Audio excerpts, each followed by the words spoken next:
tukae tunagombana kwa kitu kimoja. Kila siku ni hicho hicho. Wewe ni mtu gani usiyebadilika? Nataka kuitwa baba. Tangu nilikuwa nishapita miaka 3 sasa sioni faida yoyote ile. Najua una njozi nzuri sana kama alivyo jina lako. Lakini naamini ni mipango ya Mwenyezi Mungu. Pili. Sio kila jambo kumsingizia Mungu. Sioni jitihada zako. Yaani wewe sio kula embe wala sio kulamba ndimu. Njozi, natamani kushika mimba mimi hata leo. Natamani niitwe mama. Kuna mtu gani anaweza kuvumilia matusi yote unanitukana mimi? Umekuwa ni mtu wa kunisema kila siku. Kwa nini? Sikia.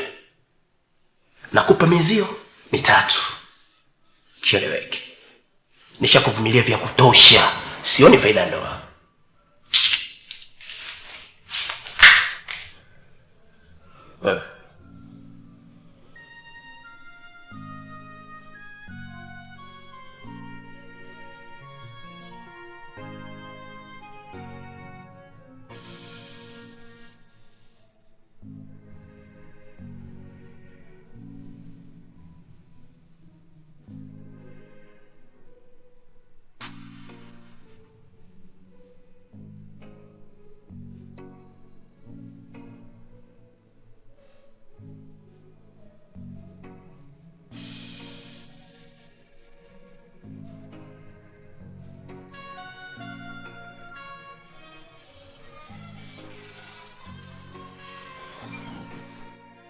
Habari ya asubuhi bosi.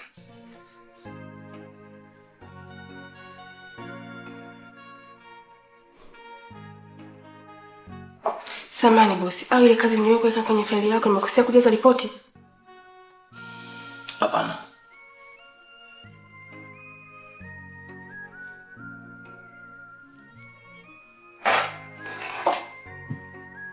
Nimekuja kukuuliza bosi, naweza kupokea ripoti za wakaguzi? Sebi, naomba niache.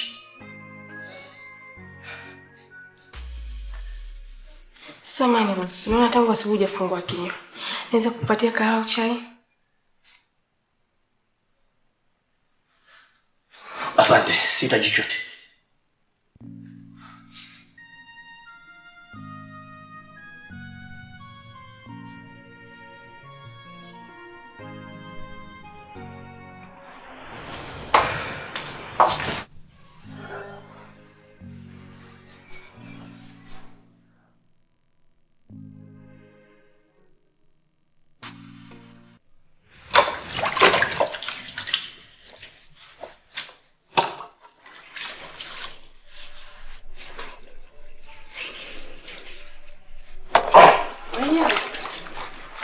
Wow, karibu. Asante. Karibu mdogo wangu. Asante. Mama uko bize hapo? Uko bize. Asubuhi unajua tena asubuhi mwanamke kazi. Karibu kiti. Asante. Angalia usikavunje utaanguka. Karibu mdogo wangu. Asante. Vipi mke wa mtu asubuhi kwenye majumba ya watu? Datama. Sina furaha kabisa na ndoa yangu. Kivipi lakini?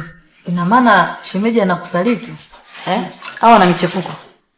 Ni bora hata ingekuwa hivyo. Lakini sina amani. Amani gani unaitaka wewe? Wakati mmeo ana uwezo wa maisha. Datama, unajua kilio cha Njozi ni mtoto. Na huu ni mwaka wa 3 toka nimeolewa, sijai kushika mimba. Unategemea nitakuwa na furaha kweli?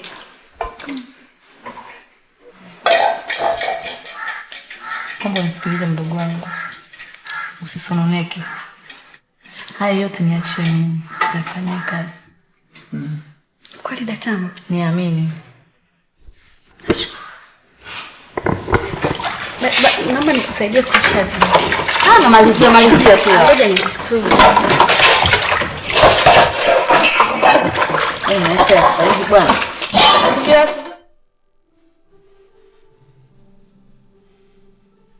Nimeonelea nisiende nyumbani kwanza, ni bora nipitie huko. Nifanya jambo zuri sana kaka Njozi. Hivi, naomba nikuulize. Unaona la maisha unayoishi? Maisha gani? Kaka Njozi, marehemu baba yetu ametuachia mali za kutosha. Mimi naomba nikuulize, huu ni mwaka ngapi tangia uoe?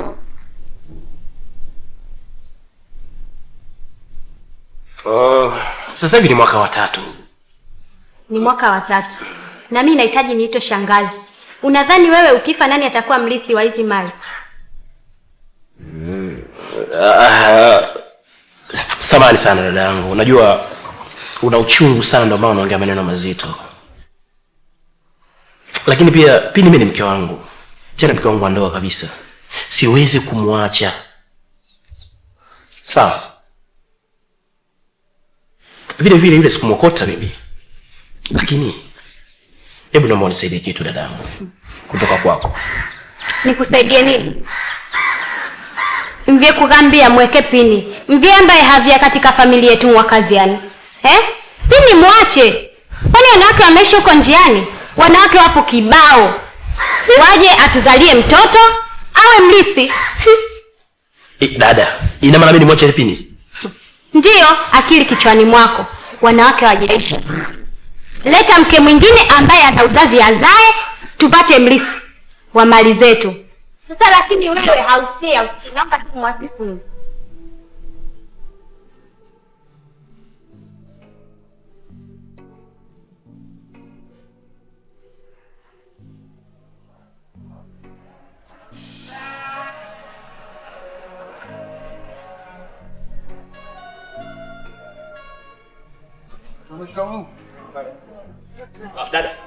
Dada.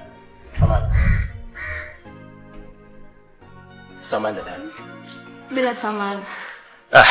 Dada bwana nimehangaika huko kote nimepita. Kuna mzee nilikuwa namtafuta. Yule mzee ni mganga, anahusika na masuala ya nguvu za kiume. Sasa sijui kwa maeneo gani hapa. Hivi kaka una akili nzuri? Akili zako zinafanya kazi kweli? Umetoka huko from nowhere unasimamisha dada samani na uliza kwa mganga. Unaponiangalia mimi nafanana na sura kwenda kwa mganga? Ndio maana nimekuomba samani kwanza. Kama unapafahamu nielekeze. Bila salamu?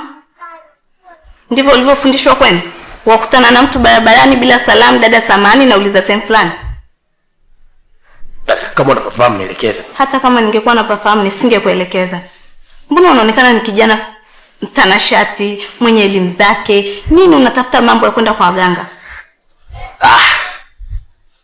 Basi sawa dadangu. Ila kama inawezekana tujie tu namba za simu tuwasiliane tu. Namba yangu mimi nikupe wewe. Namba ya simu nikupe wewe. Unataka ukaniloge na mimi? Sio kuloge. Sasa nikisha kupatia namba yangu ya simu kinafuata nini kingine zaidi ya kwenda kuniloga? Si mawasiliano tu tunawasiliana. Huwezi kuwasiliana na mtu ambaye anashiriki kwenda kwa waganga. Dada, basi asante sana. Alafu kingine. Next time. So nasimamisha mtu tu from nowhere anaomba namba ya simu. Wanawake hatuko barabarani kwa ajili ya kugawa namba za simu. Basi asante. Next time ujifunze. So kila unayemwona barabarani ni wa kugawa namba za simu. Sawa? Asante.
Kaka, unajua watoto?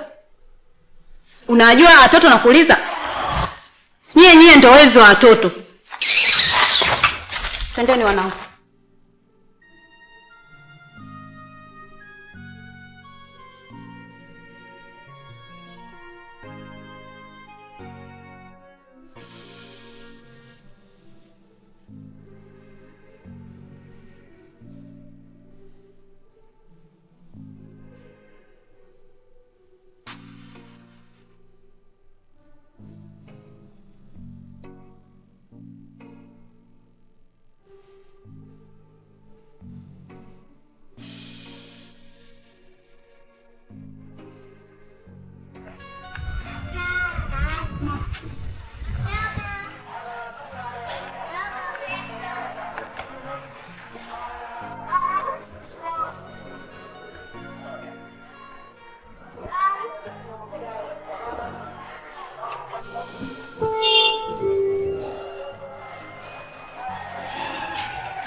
Vipi? Karibu.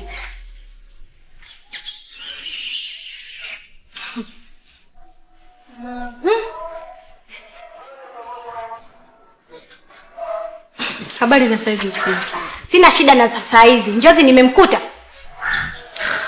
Wifi. Kwani mimi na wewe tuna ugomvi? Kaenda kazini. Hivi wewe kinyago, kwa nini unang'ang'ania kukaa humu ndani kwa kakangu?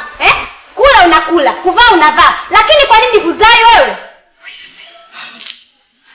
Kumbuka wewe ni mwanamke kama mimi. Kwa nini unaniambia maneno magumu kama haya? Mimi nimependa. Kelele! Siku zako za kuishi humu ndani zinahesabika.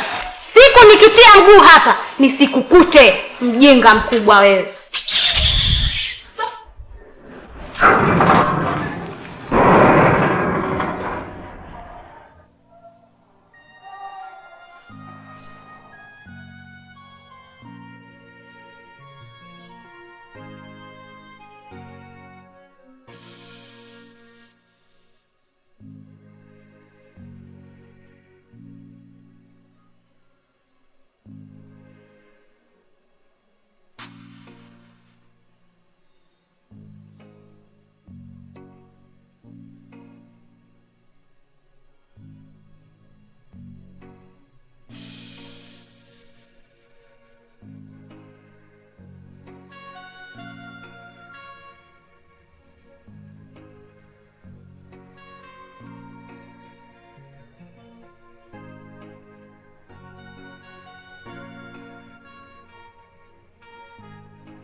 Mume wangu.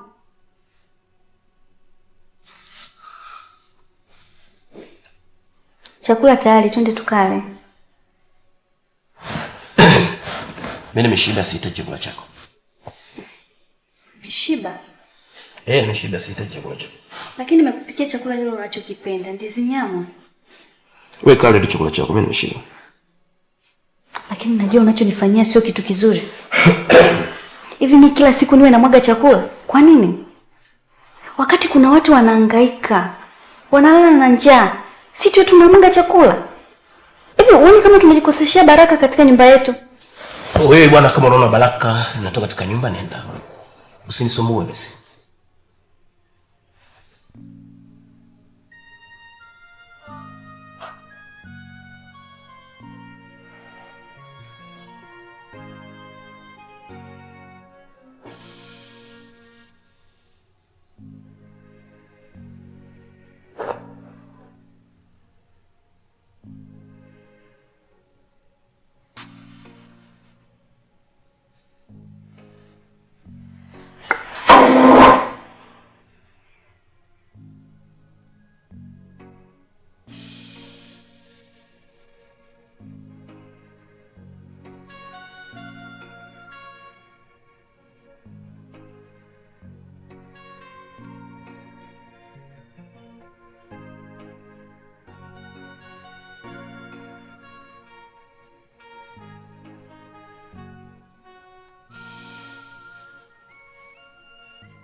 Hello?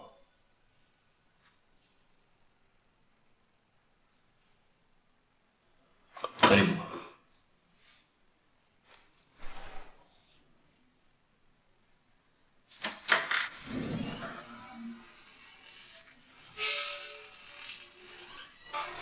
Samahani bosi. Bila samahani. Hii hundi unaandika na kupitisha ni sahihi? Hundi gani hiyo? Si unaandika kwa ajili ya malipo overtime, badala ya kitani unaandika 500,000. Hebu.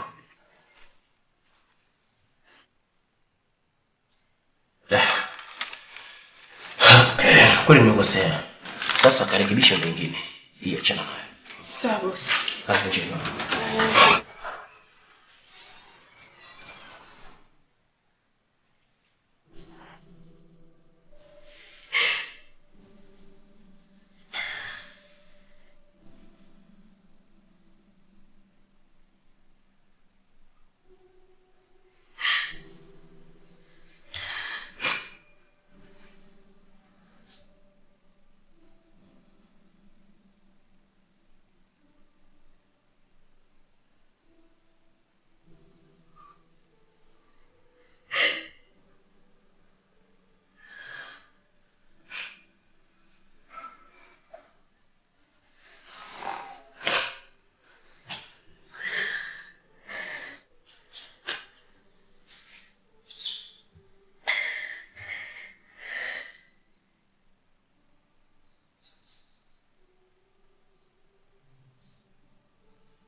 Mungu,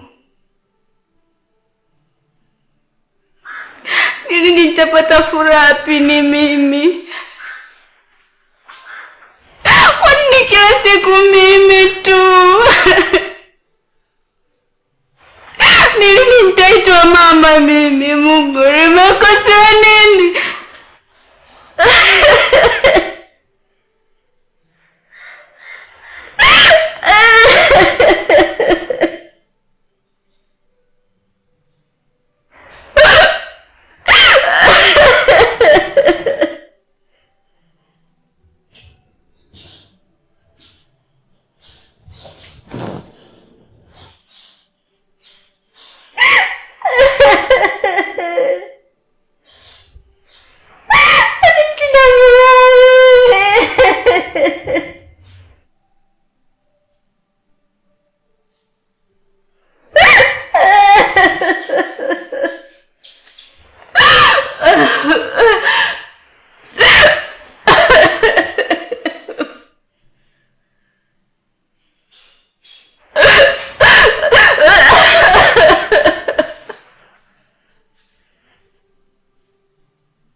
usimsakame sana Pini, kwa sababu tatizo hili hajapenda litokee.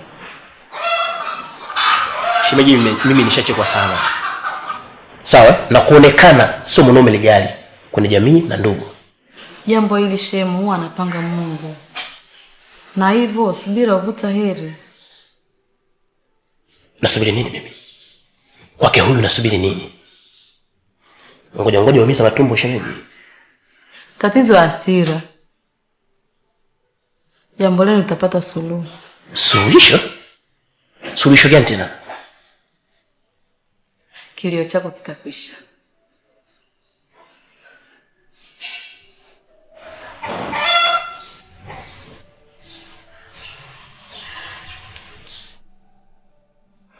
Njozi pamoja na mkeo Pini, hivi ninaweza kuwaeleza majibu mbele ya ndugu yenu? Mimi nafikiri daktari hakuna tatizo lolote. Hamna tatizo. Yeah. Sasa vipimo vya maabara vinaonyesha kwamba hamna matatizo yoyote. Ninyi wote wawili. Na Mr. Njozi, unaonekana kwamba mbegu zako zina nguvu, hazina matatizo yoyote. Asante sana daktari. Asante Mungu. Hata Pini, mfuko wako wa uzazi unaonekana kwamba uko imara na ni mzuri na unaweza kupokea mbegu wakati wowote. Umesikia Shem? Sio kila siku na msaada. Mama, samahani sana, hapa sio mahali pa malumbano. Lakini yote lazima mumrudie pia Mungu. Sababu Mungu ndio mwenye amri. Sasa ingia mimba, sasa mimba usiingie. Nadhani mkisoma maandiko ya Mungu mtaelewa na mtaweza kugombana kwa kuchelewa labda mama kupata ujauzito.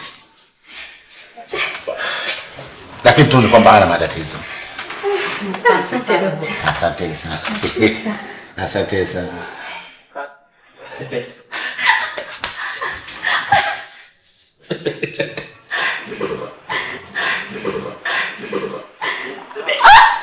Usimdondoshi.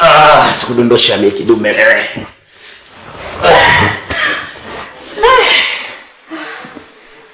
Mbona kwa mzito hiyo? Kwa mzito sana. Sina kula mume wangu. Unanilisha vizuri jamani, shida kunenepa. Na kweli utakuwa wewe. Njozi mume wangu. Yaani furaha ingekuwepo siku zote. Basi ndani mwetu wangejaa malaika kibao.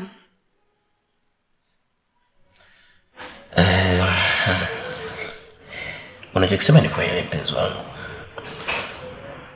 Ila naomba unisamehe sana kwa manyanyaso yote niliyofanya.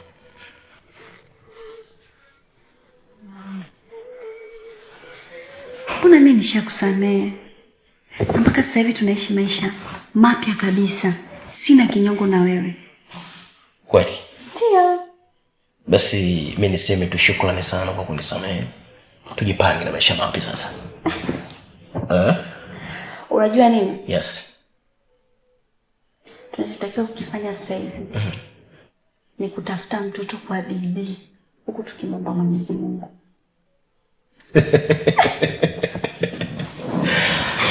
Hilo ulisema ni la msingi sana. Maana unajua mtu ukiwa na mtoto popote unapokwenda kuna hekima na heshima. Na dada yangu akijua siku tumepata mtoto, huyo dada yangu pata kuwa patoshi.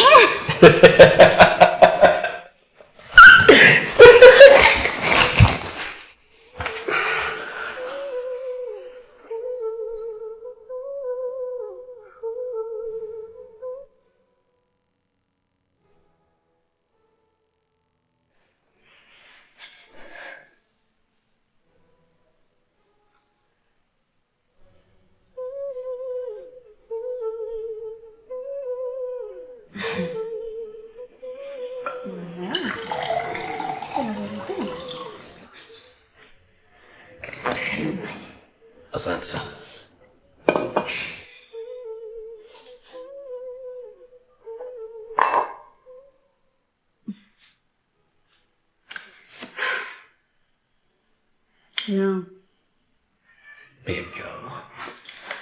Nashukuru sana furaha yangu imerudi.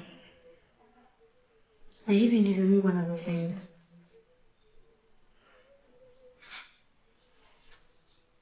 Kweli?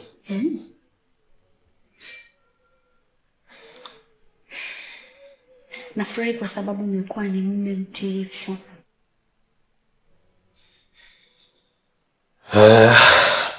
Mimi niseme asante sana. Lakini siku utakayokuja kubeba mimba,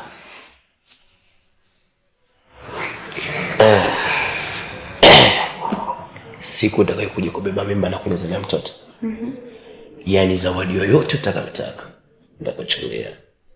Kweli mwanangu? Kutoka moyoni kabisa kabisa. Nakupenda sana mke wangu. Nakupenda pia. Asante. Nafurahi kusikia hivyo. Nashukuru sana. Unajua nini? Nakukabidhi mwili wangu mimi, mali yako na dunia yote iwe yako.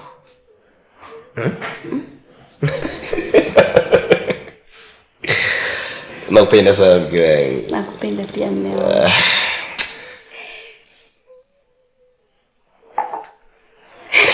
Haya bwana. Kuna kazi nafanya na mmoja hapa naipenda.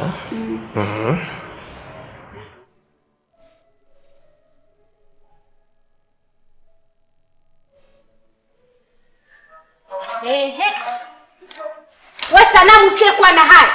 Bado unang'ang'ania kukaa mundani mwa kakangu. Utaondoka lini wewe?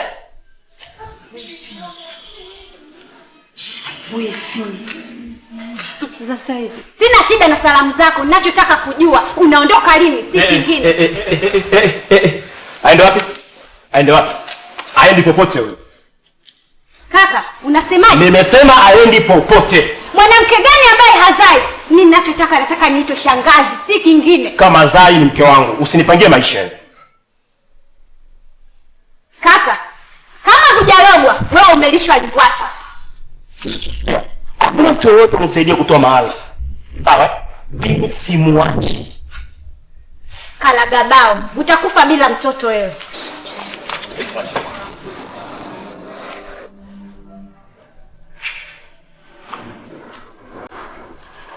I'm sorry.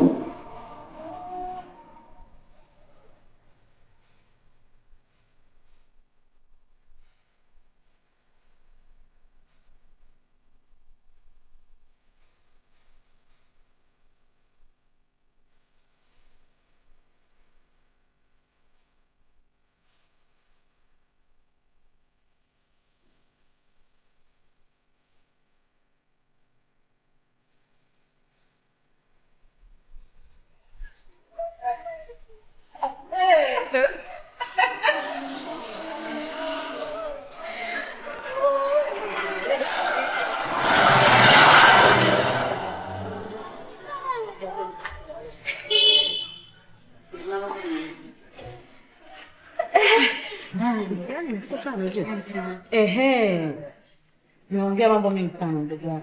Vipi hali ya hewa? Datam. Njozi kabadilika.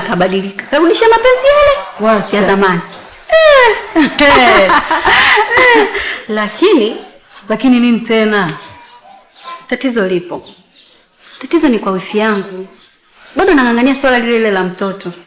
Na mimi kama ujuavyo, sijawahi kujisikia kichefuchefu wala kukohoa. Inakuwaje hapo? Hilo dogo sana kwangu. Si unanijua mimi? Nisaidie daktari. Nisaidie ndugu yangu. Unajua mimi napata shida sana. Unaelewa? Hiyo dawa yao inachemka iko jikoni na tena watatulia kama maji ya mtungini. Wewe, nakuaminia dadangu. Kwa sababu ukija kufa, sijui itakuwaje. Nakufaje kwa mfano?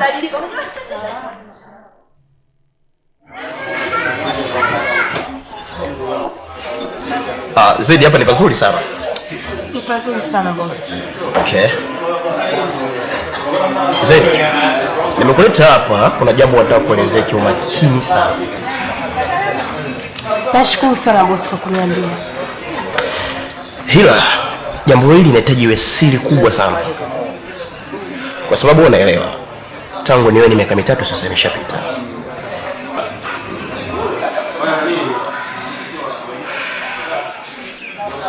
Ni kweli bosi, japo sikuhudhuria kwenye sherehe ya harusi yako. Nilikuwa masomoni. Ni miaka kweli imepita.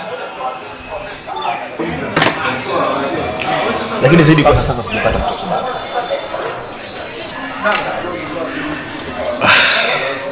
Dada yangu amekuwa mtu wa lawama sana. Ananilaumu kweli kweli. Sijui nini shida. Sijui nini tatizo. Sijui zaidi.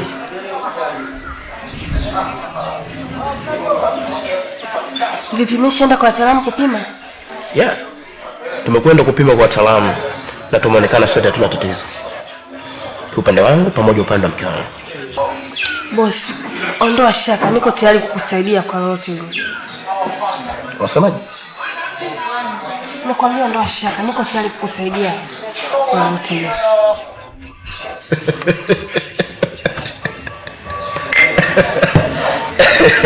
Zari.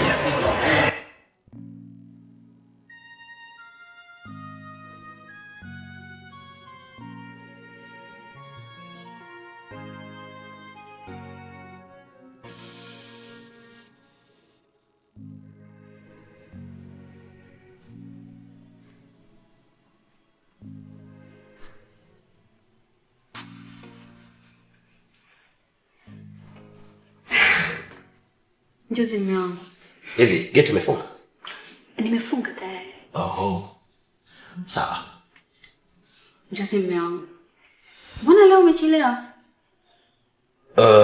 Kwanza nisamehe sana malaika wangu. Nilikuwa na kazi nyingi sana ofisini. Oh. Pole sana. Unajua nilikuwa na wasiwasi kwa sababu sio kawaida yako. Yaani kweli sio kawaida yangu. Na wala usio na wasiwasi. Fulani wako niko salama tu. Nafurahi kusikia hivyo. Unajua sasa hivi mapigo yangu ya moyo yanakuwa taratibu sana. Wanaenda hivi. Mapigo yako ya moyo yasiwe na wasiwasi kabisa. Mimi ni wako tena peke yako. Yes. Nakupenda sana mke wangu. Nakupenda pia. Mume wangu. Tende ukaoge. Ujisosomole vinono. Na nikikwambia nimeshaoga ofisini. Usilete utani hebu twende.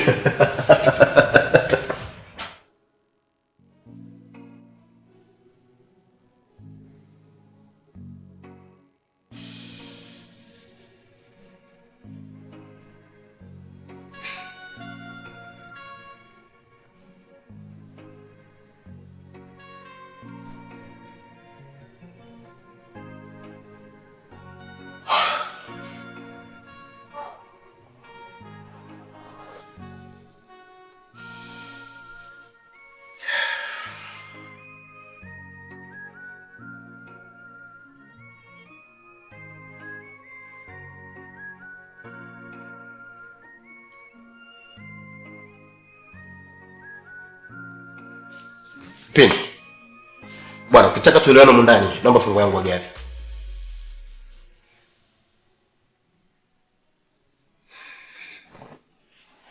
Ukitaka tuelewane, naomba funguo yangu ya gari. Sikupi. Kwa mimi nishika mfungo huko ndani. Yaani milango yote umefunga, funguo sio hata umekaa wapi.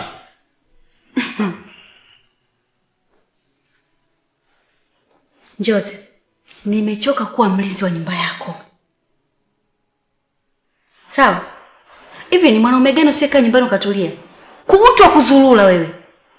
Hata siku moja ukasema nimfurahishe mke wangu hakuna. Sasa mimi na wewe leo tuwe walinzi. Sikia Pini. Ili tutakuwa naondoka asubuhi tumie hapa. Kibaa kwenye semina. Unataka kunilibia kazi? Kazi?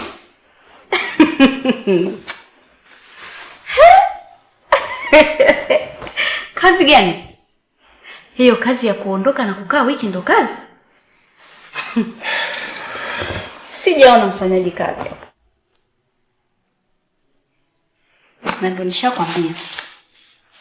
Sikupi chochote na mimi na wewe tutakuwa walinzi wa ndani. Nimechoka kukaa peke yangu. Kwa hiyo ndio maana hata nguo zangu umezifungia katika kabati, si ndio?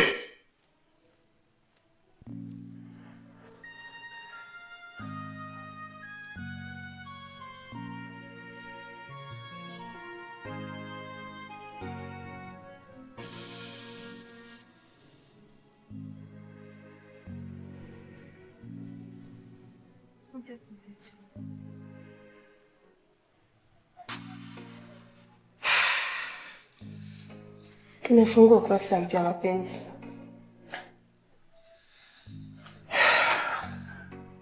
Asante sana kwa kunipa kitabu chini ya hadithi nzuri. Ila usimpe mtu yoyote asome hadithi hii. Sijali. Hadithi hii utasoma peke yako.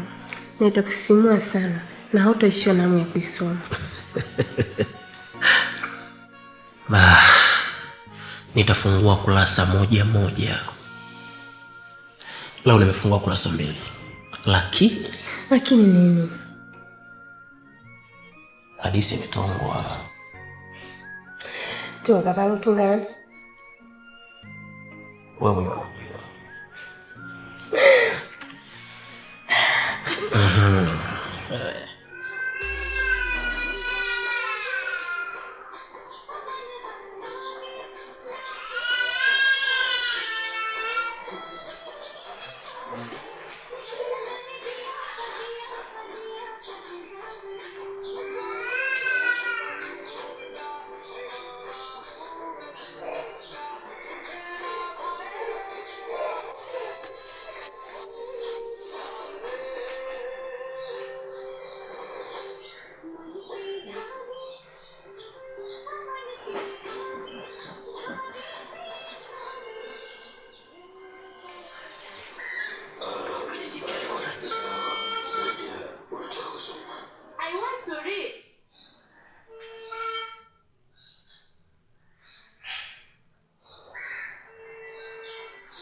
Bibi, nani mtena? Huyu ni mlinzi wa nyumbani kwangu pale. Sasa sijui anahitaji nini? Sasa bwana, haina haja kumpokelea. Tuendelee.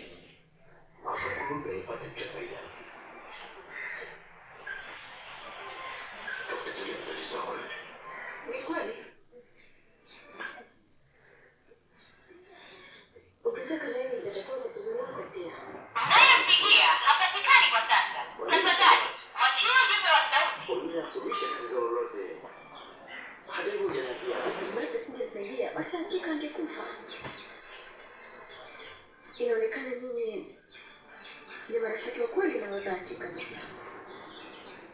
Si ndivyo? Sitaki nitahitaji mwenyewe. Nimeshakupokea pesa unachotaka. Basi sitaki nisumbukie na hili. Ndio.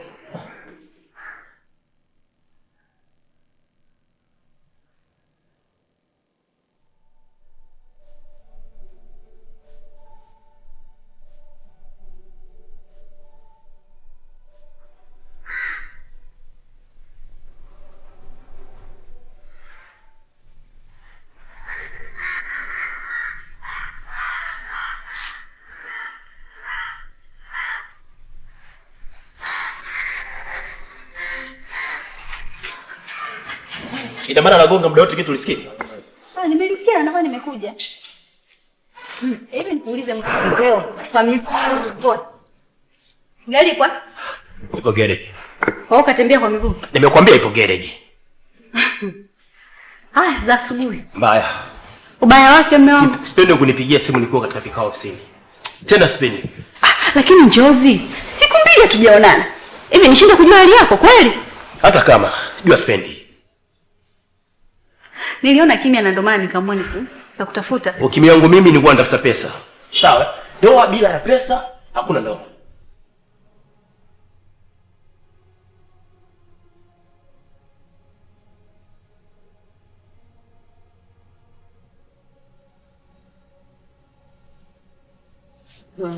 Usiwaze sana, ataumia kichwa. Atarudi tu.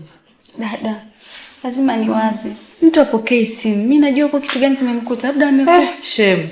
Afadhali Shem nirudi. Maana mkeo analalamika kama nini? Analalamika nini? Ni siku 2 sasa toka umeenda kwenye semina. Hamjaonana hata simu haikupigia au upokee. Kwa nini lakini Shem? Tatizo nini? Hali huyu ndani. Kipi ambacho nakikosa ndani? Mimi nilijua mtaniambia jambo la msingi. Hilo tu. Jozi. Lakini hili ndo la msingi. Afu imekuwa ni kawaida yako sasa. Wewe usinisumbue. Wewe unataka tuangaliane tu ndani? Unataka tutazamane tu ndani? Mimi ndo mwanamume, lazima nitoke nikahangaike. Sio hivyo Shem. Mniache, usinisumbue.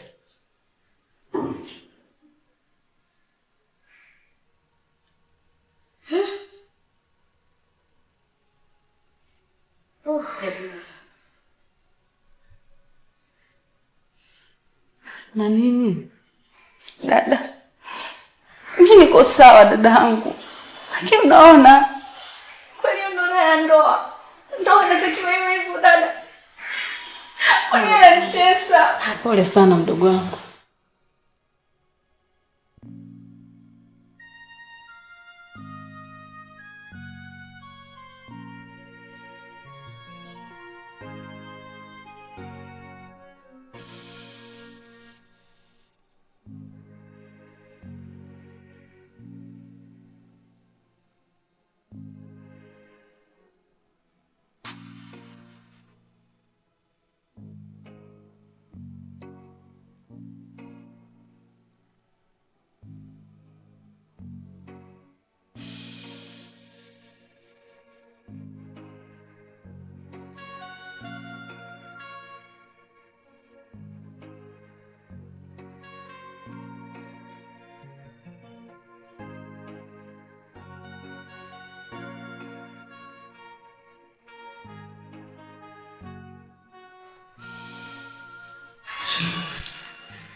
Hivi kama mshtuka.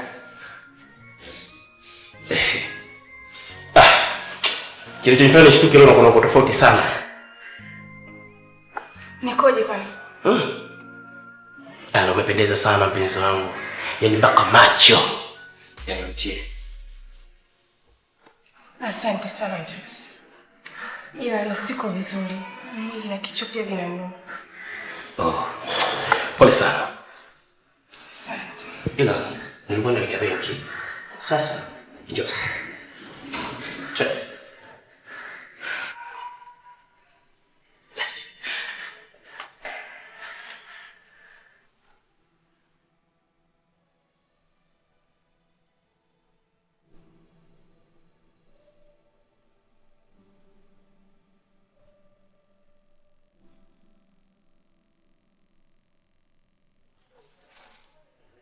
Zedi,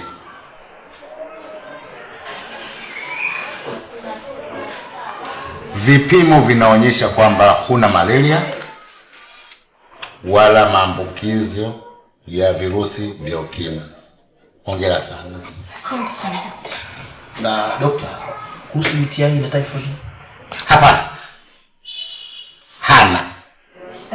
Isipokuwa vipimo hapo vinaonyesha kwamba Zedi tayari ana ujauzito. Unasema? Anaonekana ujauzito. Hongera sana mama. Isipokuwa cha muhimu na cha kuzingatia ni kwenda kliniki ya mara kwa mara. Lakini ningeshauri ni vyema zaidi kama wewe bwana ungekuwa unaenda na mkeo. Na kuna tatizo lolote daktari? Kwa kufanya hivyo ina maana kwanza mtapewa nafasi ya kwanza, nafasi ya juu tuseme. Halafu ya pili ni kwamba utajua ukuaji wa mimba ya mkeo. Lakini tatu, kama na tatizo lolote madokta watakwambia na jinsi ukabiliana nalo. Hakuna shida daktari. Hakuna shida sana. Ila tu ushauri bure mama. Naomba usiwe unakula vyakula vyenye mafuta kupita kiasi. Sawa. Kwa sababu kwa kufanya hivyo mama utanilipa sana, hata njia ya uzazi itakuwa ndogo. Na hakuna njia nyingine hapo ni pata pressure. Na ndio maana pressure zinakuwa nyingi. Lakini pia upate muda kama dakika 40 kufanya mazoezi. Sawa. Lakini wasichana siku hizi na kawaida kwamba unapokuwa mjamzito ndio uvivu, kulala. Lakini nataka nikwambie kitu kimoja, fanyeni research kwa hata wanyama wanapokuwa wajawazito, mfano mbuzi au ng'ombe, hawali majani mabichi. Kwa kuogopa kunenepa, wanakula majani makavu. Kwa hiyo daktari Mwasha. Sasa wanawake wa siku hizi wa mjini ndio umepata, ukishapata hiyo tena basi sababu tena. Sasa matokeo yako unafanya hivyo, unakula pressure, ukishakula pressure na yale madawa uliokuwa unakula kipindi hicho, basi tayari kishazaa wewe unakuwa na kitambi. Maana mimi naita kitambi sio kitumbo kwa wanawake. Ndio maana wanawake wengi siku hizo na matumbo makubwa, kukosa jinsi ya kuweza kujilinda katika mfumo wa vyakula, lakini pia matumizi haya madawa kukinga ujauzito pasipokuwa na sababu. Sawa. Sindano haya maana nini? Hana madhara, lakini madhara yake makubwa ndio hayo. Lazima uwe na kitambi. Sawa. Bwana, kitu kingine. Nazungumza kama dokta au mwanamume. Sawa. Masuala tena ya kumuudhi mama yoyaache, uwe na lugha nzuri tu, sababu wanahitaji hawa sasa hivi kupewa lugha nzuri. Sasa lakini pia masuala ya kupiga penati, maana unaweza kupiga penati huko ukazua la kulizua ukamletea mama ukamharibu yeye pamoja na kiumbe kilichokuwa tumboni. Hongera sana, hongera sana. Asante sana. Asante sana. Yaani kwangu ni furaha sana. Kwangu ni furaha. Hongera sana. Basi asante sana. Ni hivyo tu. Sio na hivyo. Tanibebea begi. Usijali, kulipachika ndo begi. Usijali. Dokta. Asante. Asante sana. Zee. Hongera sana mama.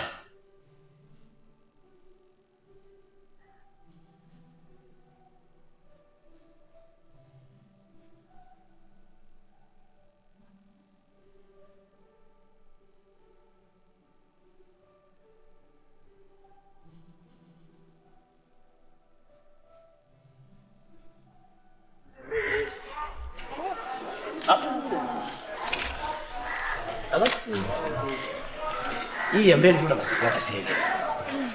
Ndio Hiyo ya mbele.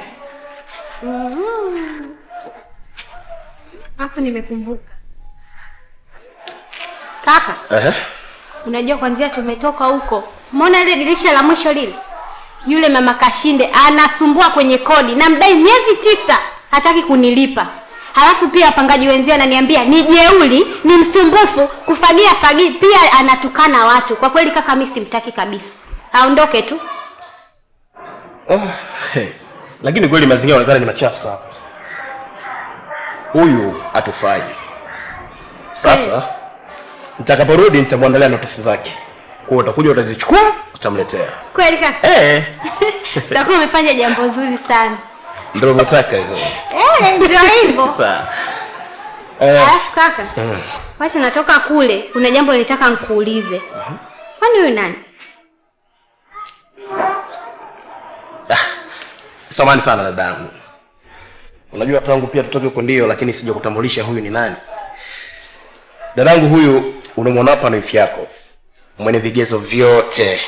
Wifi yangu mwenye vigezo vyote? Yeah. Kama vipi? Huyu anaitwa Zedi na hapo alipo ana mimba yangu. Mimba? Kaka unanidanganya. Kweli? Kweli? Jamani. Jamani, wewe karibu sana, imenichangwa nguva, uyu kakaangu. Halafu kive vya ukaya. Ukinioneni mambo yako yote sawa. Karibu sana. Kaka, hongea sana. Mkwe nguvya. Huyu ndio wifi yako uliyomtaka. Nimekuletea sasa. Asante sana. Pia leo tunavyotoa mguu hapa kwenda nyumbani. Sitaki iende kwako. Moja kwa moja nataka niishi naye mimi. Umesikia vipi?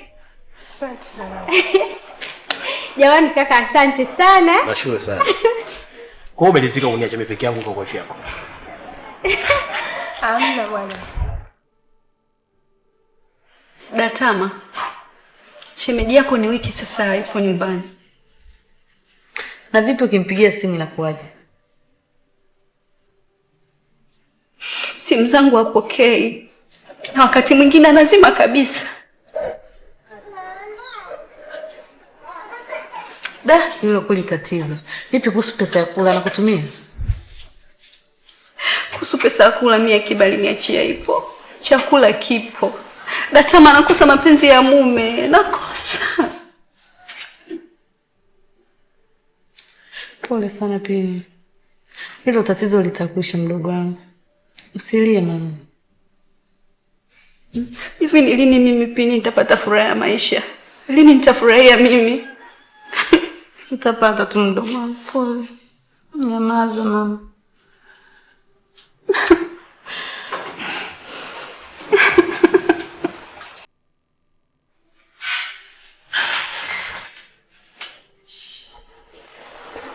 Habari za kazi dada? Ni njema, nikusaidie. Na shida na Jose sio nimekuta. Unamhitaji kiofisi au binafsi? Dada, mimi ni mkewe. Naitwa Pini. Naomba kumwona tafadhali. Hakuna mtu anaitwa Jose kwenye hii ofisi. Dada. Mimi ni mume wangu. Nadhani umenielewa. Nilikwambia hakuna mtu anaitwa Jose. Haya mwenzetu, nauliza hapa. Jose, naambiwa Jose hayupo. Haya uko ofisini unaitwa nani? Umefuata nini hapa? Nimekufuata wewe mume wangu. Una shida gani? Jose, siku 3 hujarudi nyumbani. Simu zangu upokee. Unategemea nini? Kwa hiyo ukaamua kurupuka kuingia ofisini kwa watu? Sijakurupuka. Hii si ofisi ya watu, ni ofisi ya mume wangu. So ni ofisi yangu. Nenda nyumbani. Sitoki bana. Jose. Kuna kitu gani kinaendelea? Wewe. Jose. Lakini kwa hivyo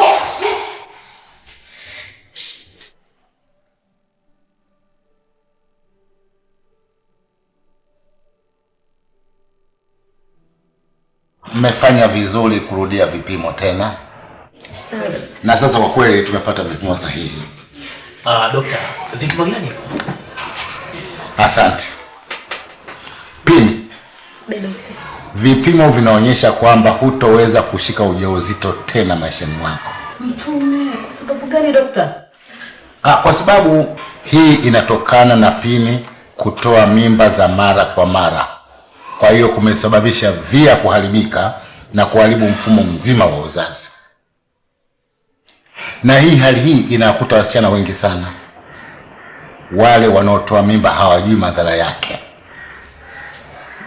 Aidha kwa kutembea na mabwana ambao hawana kukaa nao, matokeo yake mabwana wanakataa mimba, na kutokana na nguvu za wazazi anaamua heri atoe mimba kwamba atalea vipi na nini, lakini hajijui yeye mwenyewe kwamba anajiharibu katika mfumo wake wa uzazi. Sasa baada ya kuharibu via ndio imeharibu mfumo mzima wa uzazi. Kwa hiyo hawezi kupata mimba tena. Pole sana. Ni kweli dokta. Nimetoa sana mimba mimi. Lakini ulikuwa unasemaje? Mtihani wa kumaliza semester unakaribia. Nitafanyaje na hii hali? Sasa msala. Yaani kwa hali hiyo uliokuwa nayo, mimi nina wazo. Wazo gani? Yaani nisome mpaka semester ya mwisho nishindwe kufanya mtihani kwa ajili ya mimba?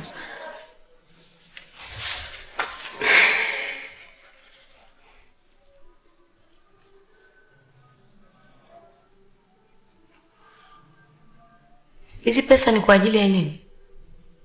Hizo pesa nimekupatia kwa ajili uende ukatoe mimba. Wazo langu mimi ndio hilo. Nataka hiyo mimba ukaitoe. Mimi siwezi kutoa mimba. Unasemaje? Naogopa. Unaogopa kitu gani? Mimi mwenyewe hapa mwanafunzi, sina kazi wala nini. Alafu wewe unataka ubebe mimba hapo mimi na majukumu. Wewe vipi wewe? Wewe ulipokuwa unafanya ulikuwa unategemea nini? Nitegemea nini? Matokeo gani? Matokeo ya nini? Haya. Sasa kwa taarifa yako, mimi sina msaada wote mwingine zaidi ya huo. Nenda kaitoe hiyo mimba. Ushanielewa? Wewe unaona mimi kolo eh? Mimi sio kolo.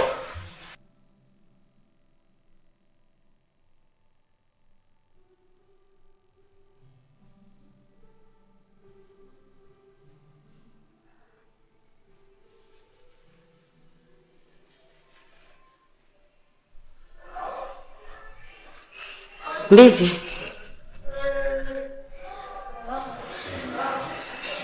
Mbizi, sinaongea na wewe lakini.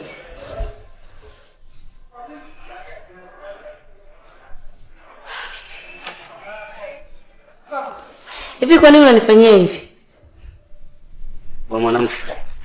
Kwa nini unapenda kutoa kwenye mood ya kujisomea masomo? Kwa nini unataka kuniharibia masomo wakati mimi najisomea hapa?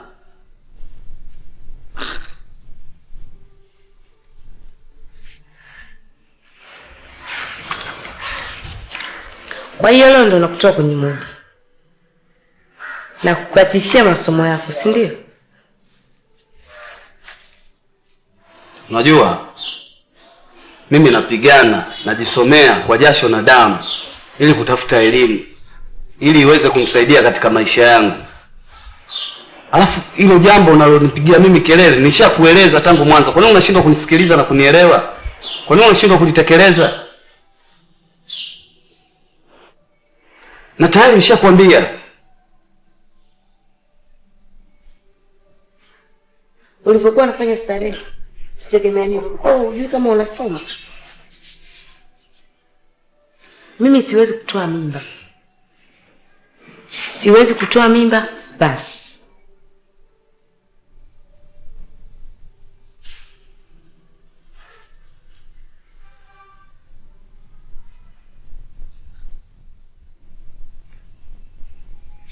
Sasa basi.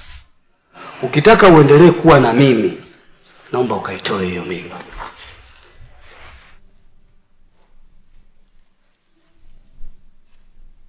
Kwa hiyo unaninyanyasa kwa sababu mimi sina wazazi, si ndio?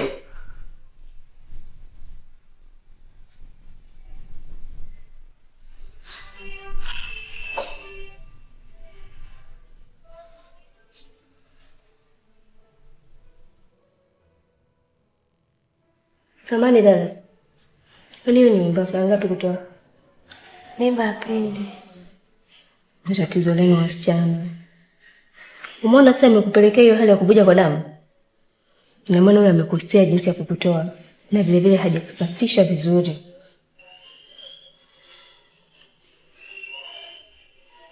Kwa hiyo unanisaidiaje daktari? Nitaweza kukusaidia, lakini hao wenyewe walofanya hivyo wamekeuka maadili ya kazi. Sisi kama madaktari haturuhusiwi kufanya mambo kama hayo. Sawa?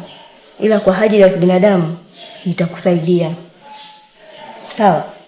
Ila usije ukajaribu tena siku nyingine kutoa mimba. Umenielewa? Sawa daktari, nimekuelewa. Sawa. Ndivyo ilivyokuwa. Pole sana Pini.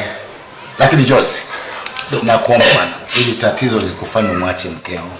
Maana watu wengi wanapojua kuna matatizo kama haya huwa wanaacha wake zao. Sio, umenipata eh? Nimekuelewa tu vizuri. Na haya matatizo haya sio kwa Pini tu. Hapana, usichanganyikiwe. Mama, usilie. Lakini hata vitabu vya Mungu pia vinakataza kutoa mimba. Ni hatari, ni dhambi. Dhambi kubwa sana. Dokta.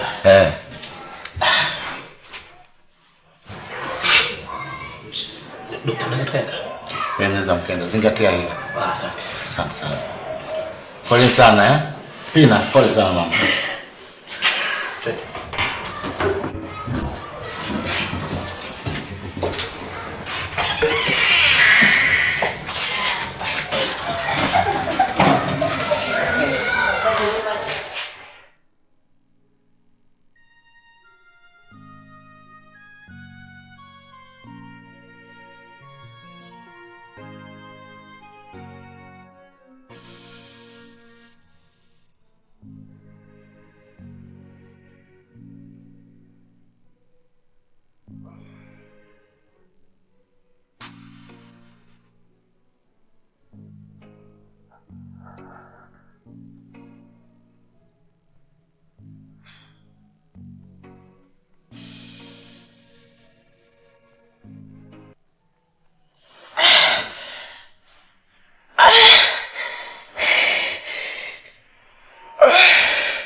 uniambii jamani. Pole. Sasa ungeniita jamani. Pole. Nitampigia kaa vizuri kwa nitapata vifaa. Kaa vizuri angalau sijiumize. Egemea hapa. Egemea wifi yangu.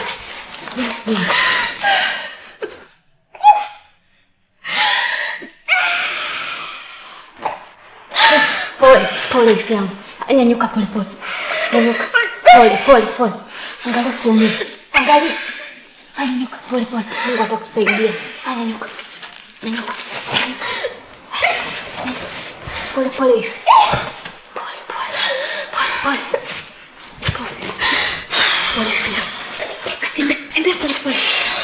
Tembea pole.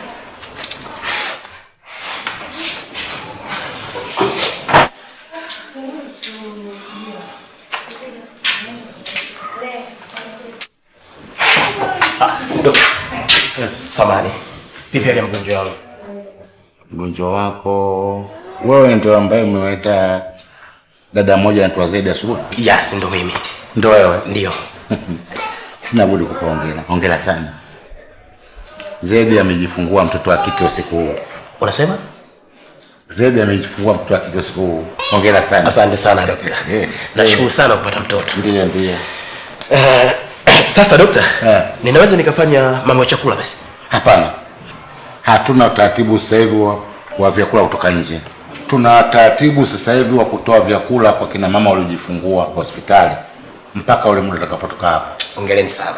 Lakini cha msingi na cha muhimu, wewe njoo kesho, sitamruhusu kesho mara mtoto kufanya vipimo vyote na pia kupata chanjo na kuhakikisha hali ya afya yake ni nzuri, ndio tutamruhusu. Na pia utaelimishwa juu ya vyakula gani mama alijifungua unampa ndani ya siku ngapi. Daktari, ninaweza kwenda kumuona? Kwa sababu kama nilikwambia kodini, bado huwezi kumuona. Isipokuwa njoo kesho. Utasubiri.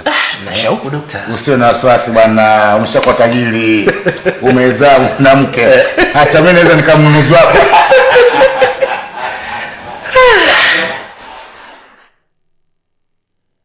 Basi jamani. Na huyu yule kutoka asubuhi kwa maana Jamani. Umpe uji. Hujampa ndio maana analia.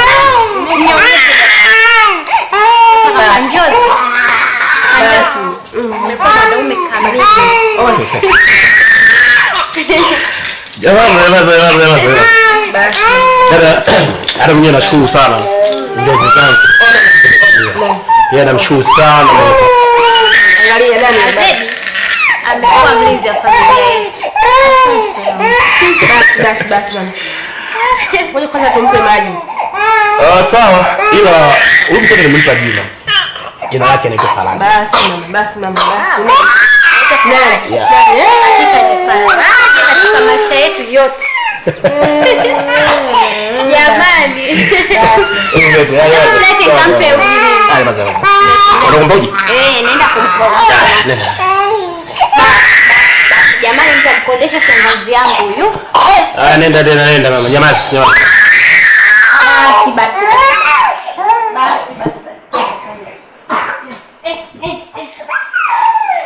Unampa uji mtoto mapema. Nimempa uji mbona? Saa ngapi? Kwa labda kiu. Kianza homa bado mwenyewe ndo tuhangaika huko. Nimempa mbona asubuhi uji? Shauri yako. Okay wapi? Shangazi. Ngupenda sasa vitu kama hivyo tafadhali. Nakuomba usifanye hivyo. Nakupenda sana mke wangu. Niache Jozi. Sikia mke wangu. Tafadhali sana nakupenda sana mke wangu. Usifanye hivyo mama. Sasa kama nifanyia vitu vya ajabu nitaendelea kuvumilia. Kwa nini? Kwa nini unamtesa? Sikia mke wangu. Nisikilize tafadhali sana. Sikia. Ngoja sikia. Usifanye vitu kama hivyo. Umechelewa Jozi.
Injozi gani hizo siku manane?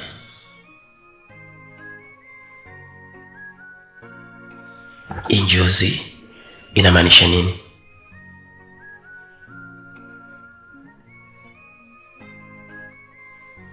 Na kwa nini injozi kwa manane tu? Inamaanisha nini injozi?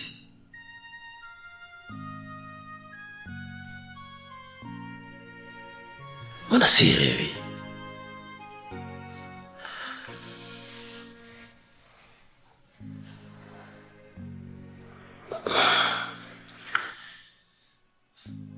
Kwa nini injozi kwa manane tu?